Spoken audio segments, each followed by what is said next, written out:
Hello, everybody, and welcome to another episode of your Bish Therapist podcast. I am your host, Melissa Reich, your Bish Therapist, a real-life therapist turned pop culture aficionado serving clinical interpretations and hot takes on all things pop culture. And today's episode is going to be a Real Housewives of Orange County catch-up.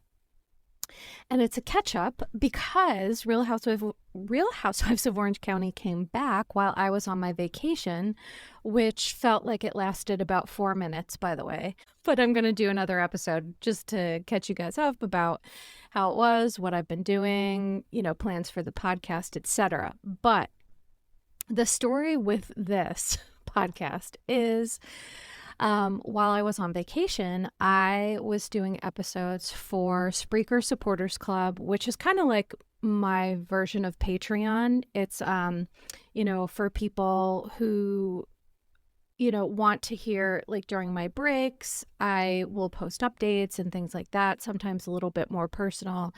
So I was recording an episode for them about the first 2 episodes of Real Housewives of Orange County. No, I'm sorry, the first 3. And I got this new audio equipment, which hopefully you can hear sounds amazing. I got some of the best stuff you can get and really did an upgrade for season 3 because, as I mentioned in the finale, To Infinity and Beyond, this is, the first season that I really feel more excited than nervous.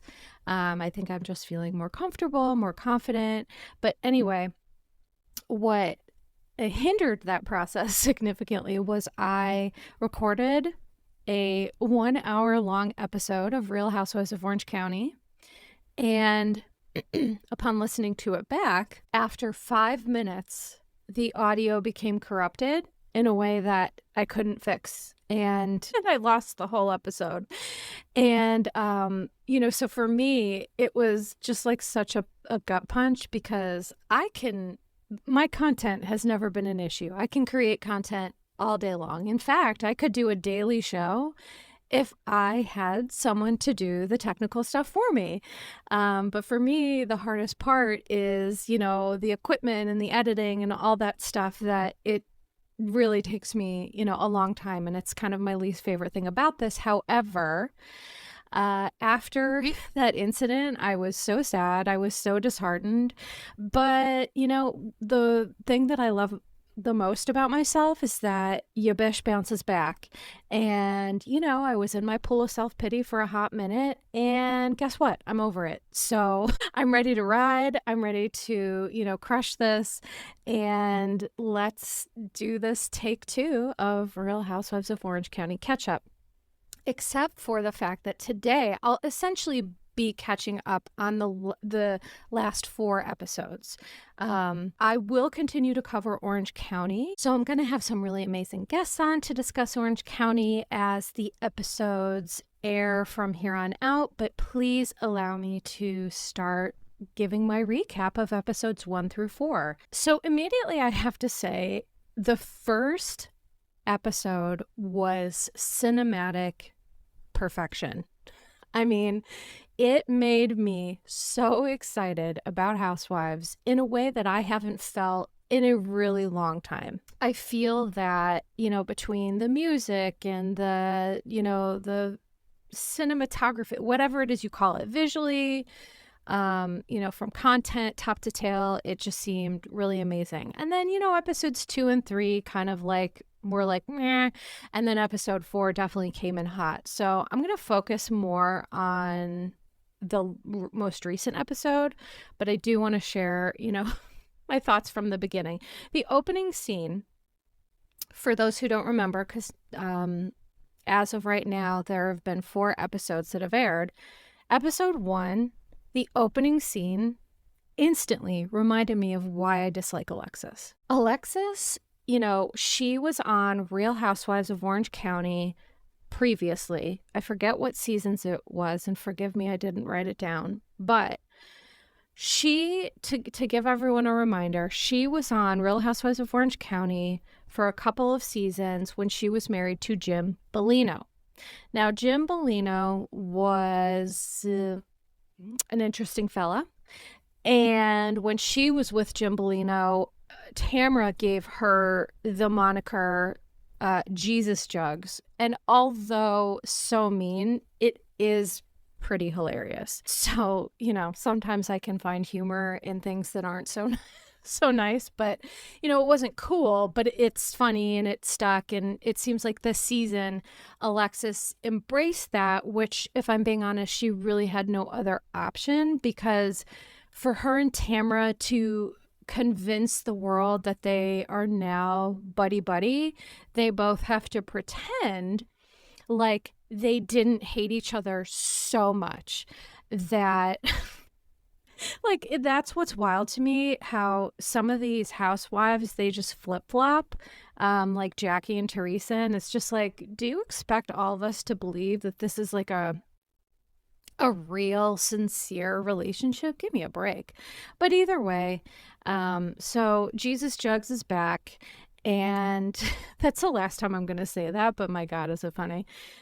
So for me, the thing about Alexis that always irritated me is that she's so pious. She's herself as a human, she is ethically questionable at best and completely pious and also emotionally immature. So it's just like, she's one of those people who wears religion as like this badge of honor or courage, and then just like behaves like a really crappy person. And I don't understand that. So for me, that's where I have issues where, practice whatever religion you want. I don't care. And speaking of that, I don't understand why anybody cares, but apparently they do. Everybody thinks you have to be a Christian to be amazing. And guess what? You don't. Practice whatever religion, spirituality, whether you're agnostic, atheist, whatever. Do you.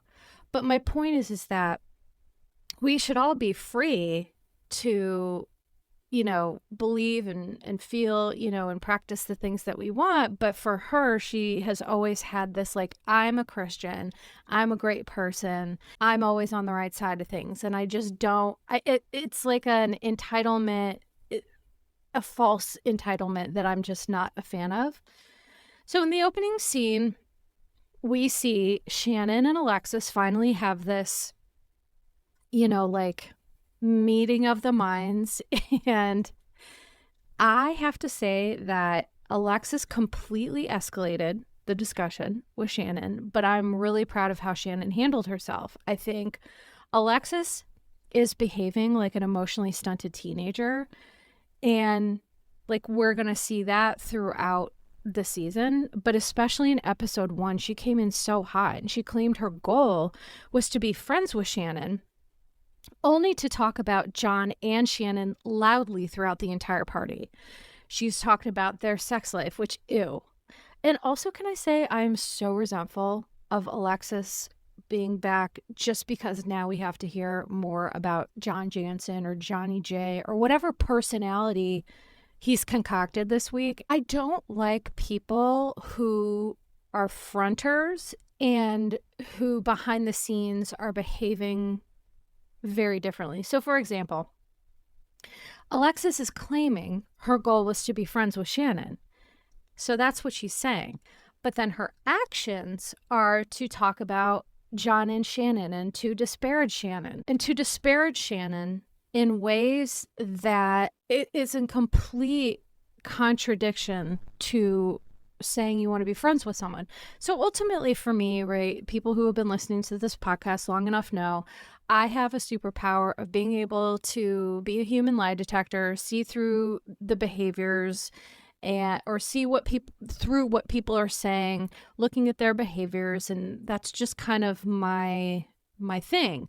And so I just was like, don't insult our intelligence and say that you want to be friends with this woman, because she is clearly your storyline. Shannon and Johnny J are Alexis's storyline, and she was leaning in super hard, as evidenced by, we watched this flashback of Alexis's promised ring or promise ring or promised, it was like, you all know me well enough to know too, at this point that I cannot stand that semantic nonsense.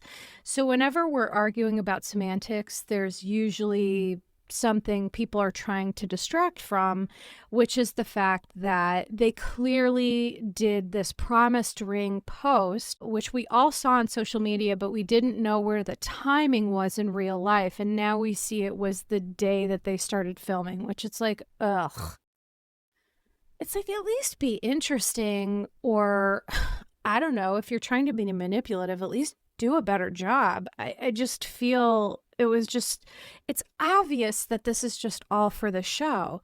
And I'm glad we got to see Alexis called out on it, but it was hard seeing how hurt Shannon is and was. But Alexis knows that this is her storyline, and she is leaning into it hard, like real hard. And it was weird because on Watch What Happens Live, so not only do you guys know that I will watch the Housewives episode, but I also usually watch the Watch What Happens Live afterwards, because usually it's someone from the cast going on and giving a little bit of more information and context. And so for me, when I'm doing these clinical interpretations, I really like to have all of that information. And Jen Pedranti went on Watch What Happens Live after that first episode aired, and she said she feels like John and Alexis are endgame.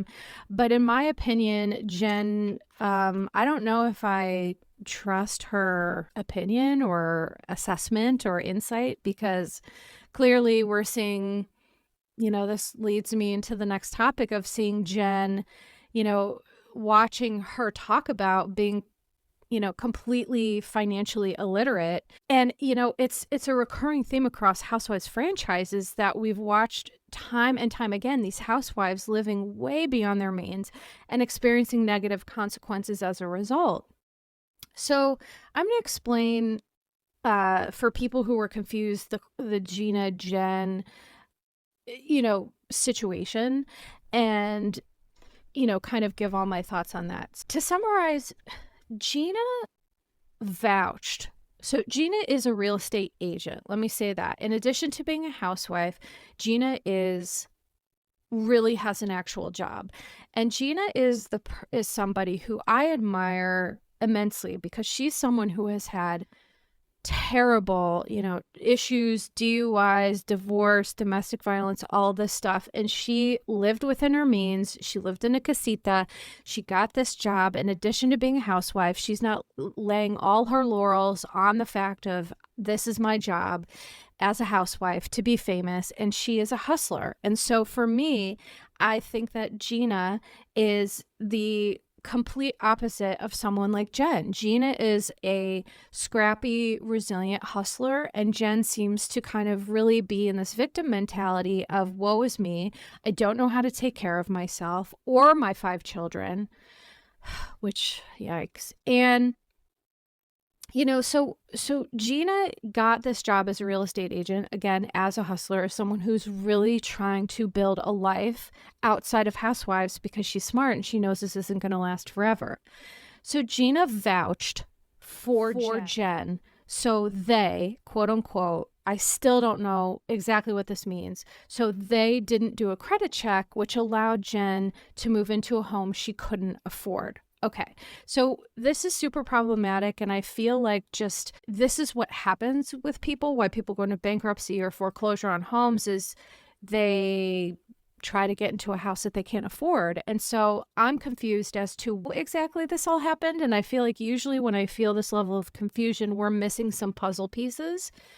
But with the puzzle pieces we have, it seems like Jen's ex-husband, who before the show started, she said she wanted a divorce because she was with Ryan. And so he worked for her family's company, and it was really messy. But her ex paid her bills consistently in the past. However, he unexpectedly stopped payment, leaving Jen unable to maintain the monthly house payment of $12,000 a month. And when I hear that, I just don't understand how anyone, unless you're the Dubrows, because they are rich, honey, and mazel, congratulations. It is aspirational, and it is true, Like, that's what housewives should be about, right? Like, they are rich, honey. But for the rest of us, $12,000 a month, that is outlandish. That is insane.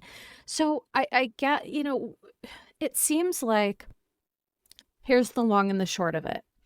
I feel that Jen is fronting, I guess that's the word that I'm choosing to use. She's on the show, right? She's a first-year housewife. Now to be a second-year housewife, she probably feels, well, if I want to be on the show, I can't be broke. I have to maintain this image or the standard of living. And so I believe her priorities were wacky. And she, instead of, like what Gina did, she, lived in a casita. She had really bad hair. She certainly didn't do glam. She didn't overspend. She lived within her means and she pulled herself up by her bootstraps. And Jen is doing the exact opposite of that.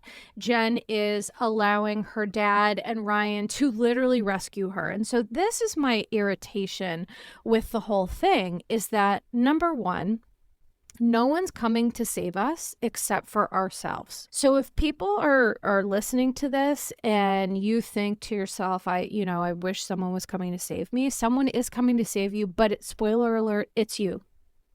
So I wish teenage me, child me would have known that someone was coming. And hi, it's me. Here she is. And I couldn't be prouder of that. And so I think that Gina comes from this perspective of, she's crawled through mud and broken glass and, got scars and all this stuff from getting her and her children and her ex to a point where they were in a good place. And that took a lot of work. And so Jen is doing the opposite, in my opinion, which is just kind of laying on the couch, hand on her forehead. Oh, woe is me. Somebody help save me from this mess that I've created. I think the second thing is that, before I say the second thing, Ryan literally gave Jen a home and a car. And Jen said in season 3, when it was at the flag football thing, which was super cute, by the way, that she would literally have nothing without Ryan. And so it bothers me as an adult woman with 5 children that she has struggled so much to take charge of her own life, that now this is what's happening.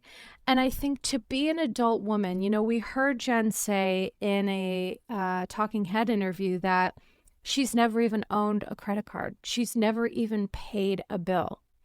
And so for people who think, wow, Gina should be more kind and more understanding of the situation that Jen's in, right? Because listen, for those of us who did not grow up with money, it's not lost on me how challenging it can be to be a single mother or to be a parent going through a divorce, with 5 children and to struggle. I have immense empathy for that. However, it's Jen's behaviors and her participation in her own demise that she's not acknowledging that is driving Gina crazy. To be honest, it's kind of driving me crazy too, because as someone who has pulled myself up by my bootstraps so many times, whether it be from physical illness or mental health or, financial or career stuff, I'm a fighter and I'm going to fight for my life and fight for the betterment of my life. And it just seems Jen is content to let people save her and get full glam and go to Vegas. And, and Ryan says in this episode, I don't think people realize that I pay for everything. And it's like, okay, here's my concern with that, right? Look at the situation now is that Jen is isolated. She needs Ryan. She's living in his home. And if she didn't, she'd be homeless. She's driving his car. And if she didn't, she'd have no car. And now she's it's a way I feel for control over Jen to be obtained. Now, I'm not saying that that's Ryan's goal. I'm not saying that. I'm just saying is someone who's seen this story before get concerned about her willingness to just go with the flow and not take charge of her stuff. So like, fine, if you've never paid a bill, if you've never had a credit card, okay, fine, do that now. Don't just depend on Ryan, because guess what? Ryan, who knows what's going to happen with them, but I don't know that that's going to last until they die. So if she doesn't do this now and she just leans into Ryan's help, well, she's not helping herself, and therefore she's not helping her kids, and therefore this is likely to happen again. And it's just hard to watch. It's hard to watch. Plus, I think in terms of financial literacy, all people have different levels of competence. And some of it is, when I grew up, this was something that I certainly was not taught, wasn't taught in high school. I've talked to some people on my social media about how this was a course taught when they went to school. But so it varies for, different people in different regions. But I just think that part of being an adult, sometimes that we don't learn in school, is just this general how to be an adult and live your life kind of stuff, which means being financially literate, developing a good credit score, paying your bills, having good credit, having good debt, all these other things that Jen just doesn't seem to value. And I think that when, Gina values it so much, which I obviously relate to, right? I have a personal, Gina personally just is more similar to how I feel. So maybe that's my bias.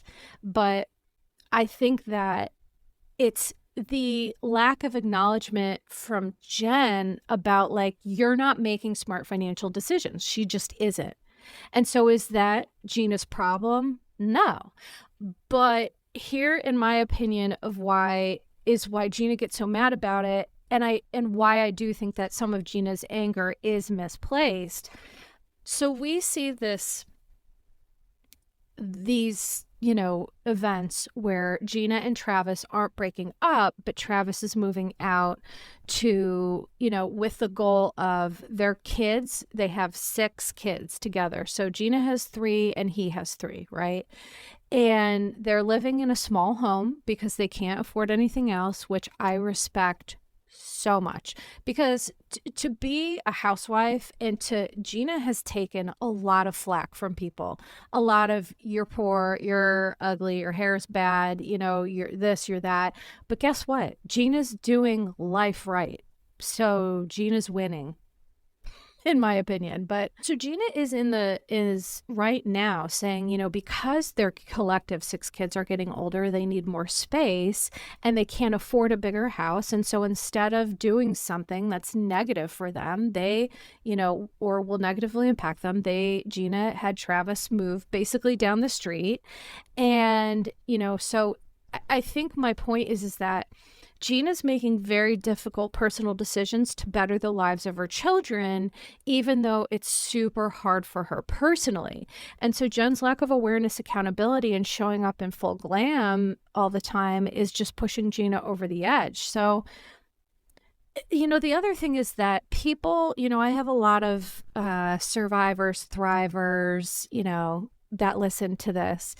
Shout out to you all. And as you know, or maybe you don't know, but people who work hard on healing, and it is very hard work, often have a low threshold for BS. I'm one of those people. I really am. I'm one of those people that it's like, if people don't understand how they're architects of their own demise, I just have a hard time with that. I mean, personally, not professionally. Professionally, oh my God, forget it. I'm super empathetic and, all that stuff. But personally, I understand how watching Gina's going to painful lengths to live within her means, and watching Jen be fiscally irresponsible, I think makes her angry and resentful. But I do think some of that is Gina's stuff that she is projecting onto Jen, and that's not fair. But we did get to see on episode 3, there was let me go to my notes here. In episode 3, Jen did admit to having her head in the sand, leading to lack of financial literacy and independence. And I appreciate that Jen acknowledged her missteps by admitting the fact that she over-relied on her partners financially. And again, I'm so opposed to that because that's how control happens. That's how people find themselves in situations in which they're unhappy, is if you're not in control of your life and your finances and you're depending on someone else, well, that's a setup in my opinion. But I didn't like how Gina called Jen a squatter. I didn't like that. It wasn't cool. And I think that that was coming from a place of anger. And so while I don't think it was acceptable or cool at all, I am grateful that she apologized. And I also am grateful that the ladies really did challenge Jen about this from a place of care and concern, because it does need to be challenged.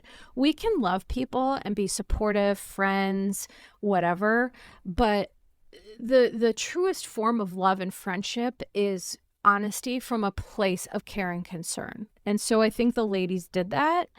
And I think that Gina apologizing and trying to help Jen, to me, shows Gina's character and is a true act of friendship, in my opinion. All right. So, before we move on from this, is that news broke a few months ago that Jen's fiance, Ryan, and I never know how to say his last name, Ryan B., he was allegedly involved in a gambling and theft scheme. On Watch What Happens Live, Andy asked Jen about this, which I was like, oh, snap. And Jen explained, it's our best friends. That's his association with it. It's not Ryan. And so again, it's like, I worry about I just worry. I think it's like, if these are your best friends, people who are involved in this gambling and theft scheme, it just feels icky. And I hope that they can get themselves in a place where they're prioritizing things that matter instead of money and glam and trips to Vegas. And the last thing I'll say from episode 1 before I move on is that I really liked when Shannon apologized to Gina and took ownership of her missteps. And, Shannon has struggled with that in the past. But what I love about Gina is seeing Shannon take accountability and be like, I'm sorry. Gina has that character who's like, you know what? Yeah, I am proud of you to be living a more honest and authentic life. And I feel like when people who work on healing can see someone genuinely trying, we are happy to give them the benefit of the doubt. And that's, again, the other side of that coin is that that's not what Jen's doing, right? She's leaning into helplessness, but Shannon is not leaning into helplessness. Shannon is leaning into, I'm going to own this. I'm going to take accountability. And I think that's huge. So let's go on. Okay. So here's my takeaway with the financial stuff is that, two things can be true in terms of Jen does deserve compassion, right? Jen deserves compassion. She deserves help and support, but she also needs to make improvements regarding her financial literacy and just overall independence. Although I think Gina personalized and projected, that was kind of hard to watch. I just think sometimes doing the right thing is incredibly painful, but it doesn't give us the right to act outside of our character. And on Watch What Happens Live, Gina said she and Travis are still together and continuing to work through issues, which I just feel like super happy about because I really like Travis and Gina together. I think I just think they're great. So let me move on to Emily. So Emily has become one of my absolute favorite housewives as well for a million reasons. But I appreciated how Emily really discussed the mindfuck of self-image and self-concept, as a woman in the modern world, especially on reality TV, right? Because that's essentially what she meant or what she's talking about, but it's like you don't want to break the fourth wall. But she specifically opened up about becoming obsessive with her gym routine and the havoc that losing weight and people constantly commenting on it can create mentally and emotionally. So I am so proud of Emily for, all bodies are beautiful bodies, right? I think this over fixation on thinness is something societally that we have struggled with for a long time. And, we've seen, especially with the Olympics recently, there's been a lot of really disgusting rhetoric about women's bodies. And if a woman has muscles and broad shoulders, she's a man.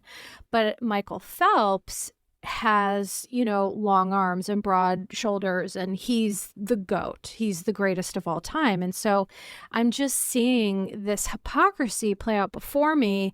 But by the way, the Olympics is the best thing I feel like to happen to us as a country right now, because it just reminds me that there are amazing people in this world, amazingly talented people with good character, good sportsmanship. It's the wholesomeness with Snoop Dogg and Flava Flav supporting women that I never thought I would say that out loud. But my goodness, it's just been, chef's kiss.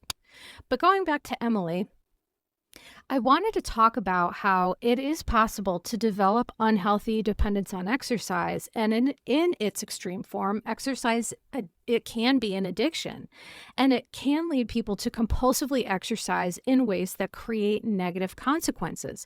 There's something called orthorexia and exercise addiction. And so what all of that is saying is, so orthorexia specifically is it's a form of disordered eating where you'll eat, but then you feel like you have to exercise for like an unhealthy and ridiculous amount of time because of that food that you put into your body. And so I want to give such kudos to Emily for always authentically discussing these concerns in ways that so many women, myself included, can relate to. Our bodies go through so much. They deserve endless love and respect. And so I'm going to share something. Sometimes I hate being vulnerable, but I will share a little something. So when I was 17, going through cancer, ovarian cancer, for those of you who, I can't imagine that anyone on this podcast doesn't know this, but if you're a new listener, when I was 17, I had ovarian cancer. By the time they found it, it was end stage. I was not supposed to survive. And by the time, because I was so sick, I'm 5'8" and I weighed literally 80 pounds. I looked like I was dying. I felt like I was dying. I was told I was dying. It was a really challenging time. And so I was able to miraculously, doctors still don't understand it, recover and get into remission. And when I did get into remission 2 days after my 18th birthday, my doctor said, you really need to work on gaining weight.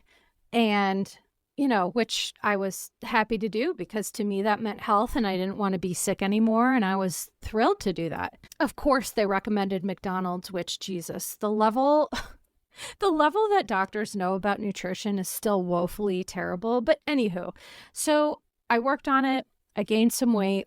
I went to a graduation party because it was that time of year. So I was just graduating from high school, getting ready to go to college. And I went to a graduation party where an adult woman from Hazleton, Pennsylvania, and I'm going to say that for the people listening who know where Hazleton is, I won't say who she is, but people would know who she is.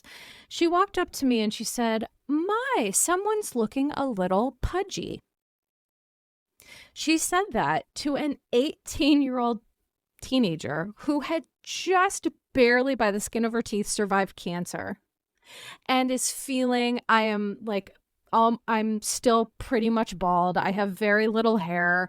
I have like the short little haircut. I am completely shell-shocked, traumatized. And this is what this woman says to me. And I am 43 years old. And I remember this like it was yesterday. And so the reason that I share this is that when we comment on people's bodies, it stays with them and it causes havoc that is not our place, and it's none of our business. It's none of our business.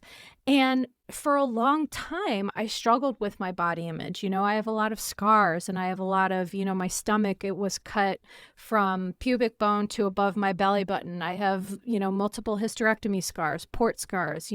I have, my body has been through war, literally. And, when I started going through therapy, I just started realizing, why am I being so hard on myself? I am a rock star. My body has gotten me through war, not once, not twice, like several times. So let me start loving and appreciating my body for all the things that it's carried me through. So people listening to this, please hear what I'm saying. And start to talk to yourself and your body in ways that are respectful and loving and kind. Please, can we start doing this? So that is my PSA. All right. So let's see. Let me get to... Okay, so the Sutton crossover was the most amazing. I love Sutton, and I just love a Housewives crossover. It was like some sort of Housewives fever dream, and I just loved it. So, but here Katie starts planting the seed for another storyline of Heather is not nice to me. And it's like, at this point, no duh, right? Like, no doy. Heather is wealthy, okay? You can't reach that level of wealth and to be that part of society and to not have some sort of ego or elitism. Like, it's not... Like, psychologically speaking, there are very few people who can do that. I know that, there are some celebrities who are known for, being super down to earth, like Tom Hanks. He drives a Prius, So I think that, there's different personality styles and it happens differently. But it's like, yeah, I mean, sometimes Heather's rude. She's sometimes elitist. Like, yeah, no duh. So here, now let's go into episode 4. Here we have the feud that nobody saw coming, which was newbie Katie and Heather Dubrow. So let me give you the long and short of... Sorry, I don't know what is happening with my voice. Let me give you the long and short of it. A few months ago, we saw on social media, there was this picture of Heather and Terry Dubrow at Disney World, and there was all this buzz about how they called paparazzi and they staged these pictures following bad press they received, which I'm not sure exactly what the press was. I think it was something having to do with maybe Terry cheating. Allegedly, I don't think he did that, or, I don't know what happened, but Terry seems like a great husband and a great guy. But anyway, some bad press was received and these pictures came out, and everyone on social media, I remember, trolled them so relentlessly because they looked very staged. They did. It was Terry, like, holding her, by the waist, and her looking up and like pointing to a bird or something, and whatever. So Katie decides to make this her storyline, which, this is either going to make her or it's going to break her. And if I'm being honest, to be a newbie housewife and to think about going up against Heather, I don't know that that's a wise decision for Katie. Now, will it be good TV? Sure, it will be. But, some housewives in the past who went up against Heather were one and done. So, we'll see. Katie claims that her dear friend is in charge of all paparazzi, which I didn't know that was a thing, but I have had people in my DMs and listeners say that there are some podcasts that talk about it, that the way paparazzi is structured now, that is accurate. So Katie shows this like weak little screenshot of claiming she sent the screenshot to her, quote, dear friend, and she kept saying dear friend, which I always find hilarious when people preface something like to try to make it more relevant or more important. So she shows this screenshot, producers did, which I loved, that, of her saying, did Terry and Heather call paparazzi and fake this? And it was just him responding, yes. That's it. That's all it was. And I just thought, oy, that's weak. And the most surprising thing about this all is that Gina confirms it, reporting that she also knew that Heather did this, and cut to everyone on the cast also being like, yeah, Heather lied. She totally called the paparazzi, like whatever. So as Gina confronts Katie about this, it really led to something that blew my mind, which is Katie throws Cynthia Bailey under the bus in some sort of Housewives crossover fever dream, fourth wall breaking moment. And I will tell you, Cynthia Bailey is my all-time favorite housewife, and I don't stan anyone except for Cynthia. So do not come for my queen. Don't come for Queen Cynthia. But allegedly, Cynthia told Katie that Heather was grilling her about Katie, like, who is she? Who's this person? Blah, blah, blah. And so Katie took this to be evidence to support her claim that at a party, Heather looked at her and just completely ignored her. I just am like, this is so stupid. This might be the dumbest storyline I've ever seen in my life, because who cares? Who cares? Number one.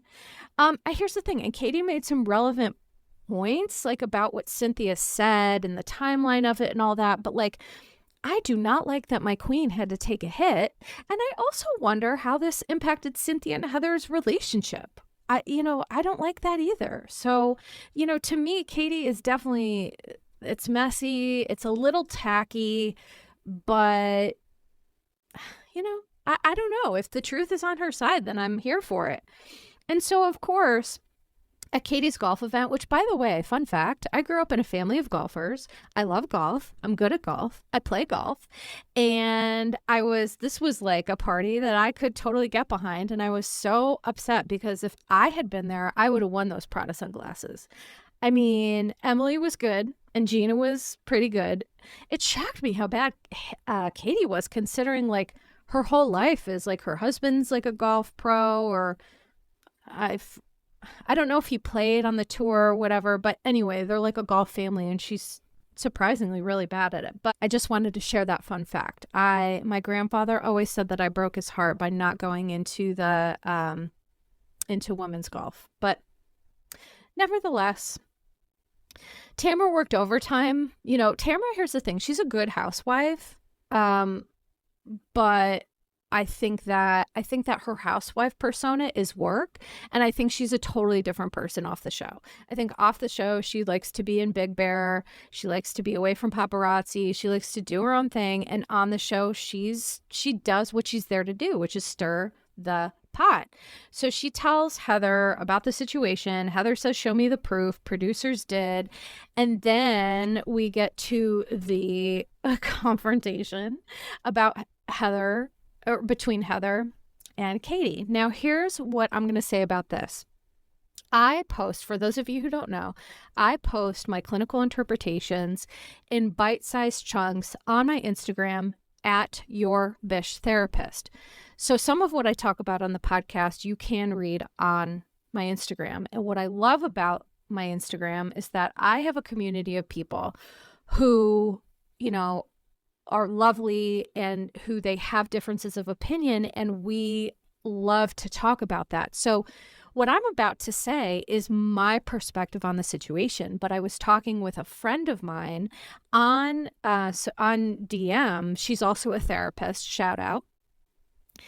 And she had a completely different take on it. And I said, just to be clear, when I give these takes, this doesn't mean I'm right. This is me saying this is what I think. I could be totally wrong. I'm not 100% right all the time, and I don't know these people. So these are my best clinical interpretations and insights. But what I love is I think our differences of opinion and perspective is what makes the world so wonderful and beautiful and fascinating. And, what was really special to me on my Instagram is this woman and I, we had this, lovely discussion, and she said her piece and I said mine. But at the end of the day, we were both like, wow, thanks. I feel like I learned so much from this. And, she went on to tell me that she really felt like her inner child was heard, because it is so hard for people today to agree to disagree or to respectfully disagree. And so I just, I want to share that for people listening. If you disagree, great. I love differences of opinion. I'm not saying this is right, but this was my interpretation of what I saw with Heather. I observed Heather, in my opinion, become quietly and politely enraged. To me, she behaved in ways that made her look like a mean girl, because I am sensitive to people who have like a seething underlying anger, but they're trying to mask it, right? That's my stuff. In my opinion, I saw Heather, right? Her mask slipped a little bit and she was like pointing like ferociously, and her body language was so aggressive. And to me, my observation was that she was trying to be intimidating and threatening. And I didn't like that. I mean, what we do when we get mad says so much about our character. And so for such a silly accusation, why all the anger? I mean, again, if Heather is innocent and didn't really do this, okay, then I could understand it. But and then we cut to Heather's talking head, and it shows that she's also like, she would have been a great lawyer. She brought up some strong points about Katie in her talking head, and she went on Watch What Happens Live. And Heather said, we've seen the prosecution, now we need to see the defense, which teases the fact that this is going to be an ongoing feud all season. And what I noticed is on Watch What Happens Live, Heather took every opportunity to malign Katie's character, which I also just think is interesting, right? Because if you have truth on your side, I don't know. To me, it seemed a little bit like of an overreaction. And then Heather's response to me seemed combative and defensive, which to me, when people are defensive, it's usually there's some sort of process going on for them. They're embarrassed. They're trying to cover something up. There could be a million reasons. But when Heather quipped, enjoy the dom, I just like, literally, this is how my brain works. I have like an encyclopedia of housewives in my brain. I remembered that moment where Kelly Kaloran Ben-Simone told Bethany Frankel on Real Housewives of New York, this was a long time ago, she used her hands to gesture to say, I'm up here and you're down here. We are not the same, right? And to me, that was Heather's way of saying that, right? Like, I brought you Dom, I'm rich, you ain't, and I'm up here and you're down here. Okay.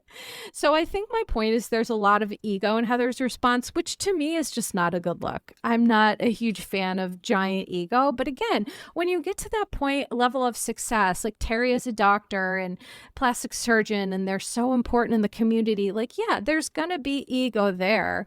But to me, this was too much ego for the situation. It didn't seem congruent, if that makes sense.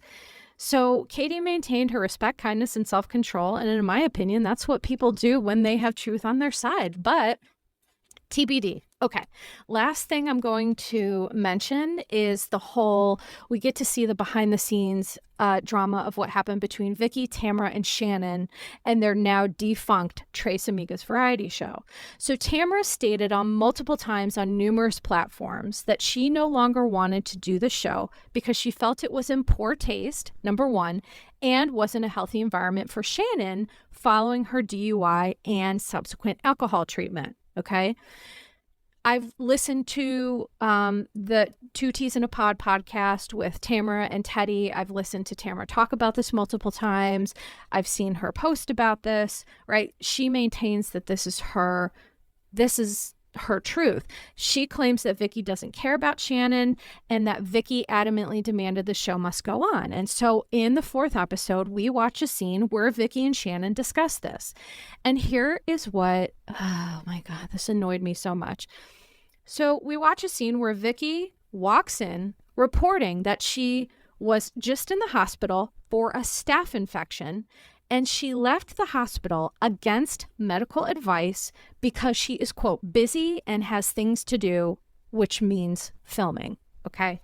Now, the grossest part of this is Vicky says to her, "It's oozing. Would you like to come in the bathroom and see it?"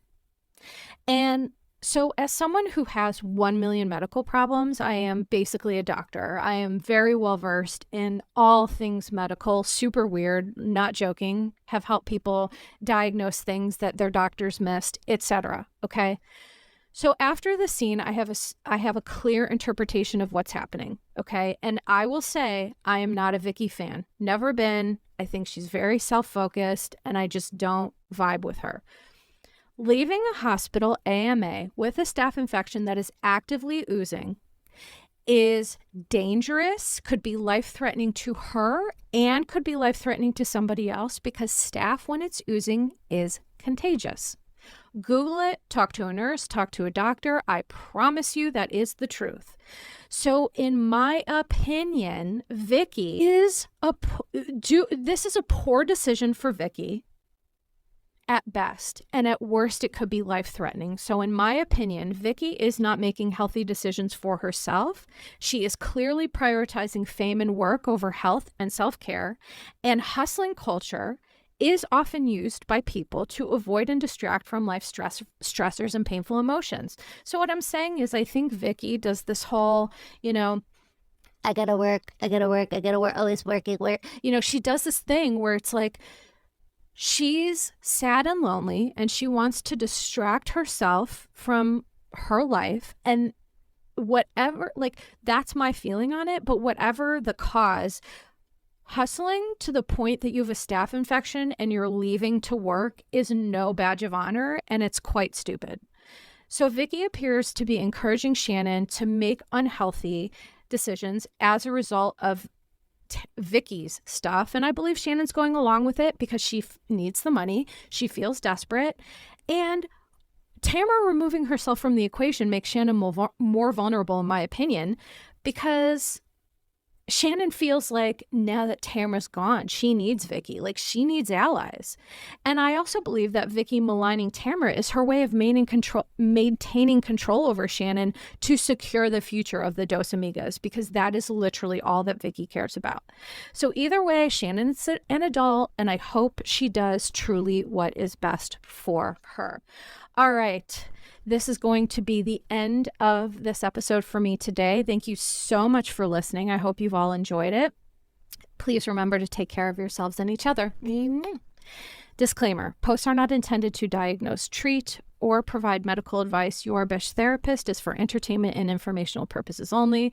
The podcast, my opinions, and posts are my own and not associated with past or present employers, any organizations, Bravo TV, Greyheart Production, or any other television network. The information in YBT Podcast and on its social media is provided for general informational purposes only and is not intended to diagnose or treat. Please do not act or refrain from acting based on anything you read, see, or hear on YBT Podcast or associated social media.